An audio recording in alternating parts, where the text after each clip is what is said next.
John C Bhogal రచించిన the little book of common sense investing పుస్తకాన్ని ఆధునిక తెలుగు భాషలో అధ్యాయం వారీగా స్పష్టంగా మరియు వివరంగా సారాంశంగా అందిస్తున్నాను.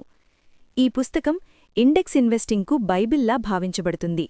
అధ్యాయం 1 సాధారణ పెట్టుబడి జ్ఞానం అంటే ఏమిటి? బోగుల్ చెప్పే కామన్ సెన్స్ పెట్టుబడి అంటే మార్కెట్ను ఓడించేందుకు ప్రయత్నించకండి, మార్కెట్తో కలిసి ఎదగండి. ఎక్కువ మంది యాక్టివ్ ఇన్వెస్టర్లు, ఫండ్ మేనేజర్లు దీర్ఘకాలంలో మార్కెట్ను ఓడించలేరు. కారణం అధిక ఖర్చులు మరియు తప్పు నిర్ణయాలు. అధ్యాయం 2 పెట్టుబడిదారుడు పొందే రాబడులు ఎలా తగ్గిపోతాయి? మార్కెట్ మొత్తం సంపాదించే రాబడుల నుంచి ఫండ్ ఖర్చులు, మేనేజ్మెంట్ ఫీజులు, ట్రేడింగ్ ఖర్చులు, పన్నులు తీసేస్తే చివరికి పెట్టుబడిదారుడికి తక్కువ మిగులుతుంది. ఖర్చులు తగ్గించడమే రాబడులు పెంచే సులభమైన మార్గమని బోగుల్ స్పష్టం చేస్తాడు. అధ్యాయం 3 ఇండెక్స్ ఫండ్లు ఎందుకు ఉత్తమం? ఇండెక్స్ ఫండ్లు మార్కెట్ సూచీని అనుసరిస్తాయి కాబట్టి స్టాక్ ఎంపికలో తప్పిదాలు ఉండవు. తక్కువ ఖర్చులు, విస్తృత డైవర్సిఫికేషన్, స్థిరమైన రాబడులు ఇవే ఇండెక్స్ ఫండ్ల బలం. అధ్యాయం 4 కంపౌండింగ్ శక్తి, కాలమే మీ మిత్రుడు. దీర్ఘకాల పెట్టుబడిలో కాలం చాలా ముఖ్యమైన అంశం. చిన్న రాబడులు కూడా కాలక్రమేణా భారీ సంపదగా మారతాయి. కాని అధిక ఖర్చులు కంపౌండింగ్ను నాశనం చేస్తాయి. అందుకే తక్కువ ఖర్చు పెట్టుబడులు కీలకం. అధ్యాయం 5 మార్కెట్ టైమింగ్ మాయ.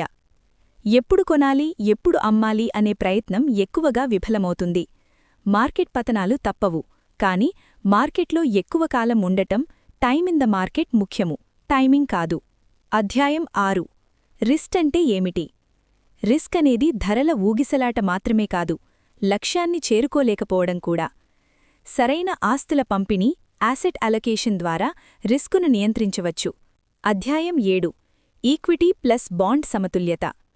పోర్ట్ఫోలియోలో ఈక్విటీ మరియు బాండ్ల సమతుల్యత వయస్సు, ఆదాయం, లక్ష్యాలపై ఆధారపడి ఉండాలి. వయసు పెరిగే కొద్దీ డెట్ వాటా పెంచుకోవాలని బోగుల్ సూచిస్తాడు. అధ్యాయం 8 డైవర్సిఫికేషన్ ఉచిత లంచ్. డైవర్సిఫికేషన్ ద్వారా అదనపు రిస్కు లేకుండా స్థిరత్వం పొందవచ్చు. 1 లేదా 2 షేర్లపై ఆధారపడడం ప్రమాదకరం. ఇండెక్స్ ఫండ్లు సహజంగానే విస్తృత డైవర్సిఫికేషన్ ఇస్తాయి. అధ్యాయం 9 పెట్టుబడిదారుల శత్రువులు లోభం, భయం.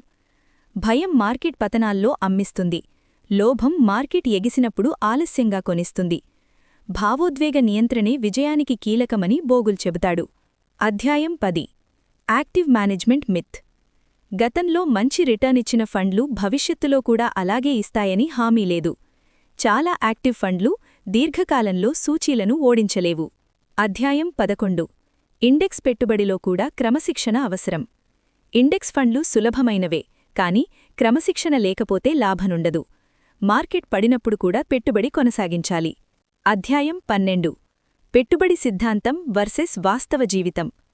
వాస్తవ జీవితంలో శబ్దం ఎక్కువగా ఉంటుంది, వార్తలు, అంచనాలు, భయాలు. కాని పెట్టుబడిదారుడు తన ప్రణాళికకు కట్టుబడి ఉండాలి. అధ్యాయం 13 రిటైర్మెంట్ లక్ష్యంతో పెట్టుబడి. రిటైర్మెంట్ కోసం పెట్టుబడి చేసేవారు భద్రత, స్థిరత్వంపై ఎక్కువ దృష్టి పెట్టాలి. ఇండెక్స్ ఫండ్లు దీర్ఘకాల లక్ష్యాలకు అనుకూలం. అధ్యాయం 14 సాధారణ పెట్టుబడి సూత్రాల సారాంశం. ఈ చివరి అధ్యాయం బోగుల్ తత్వాన్ని ఒక వాక్యంలో చెబుతుంది. తక్కువ ఖర్చుతో మార్కెట్ మొత్తం కొని దీర్ఘకాలం ఓపికతో ఉండండి.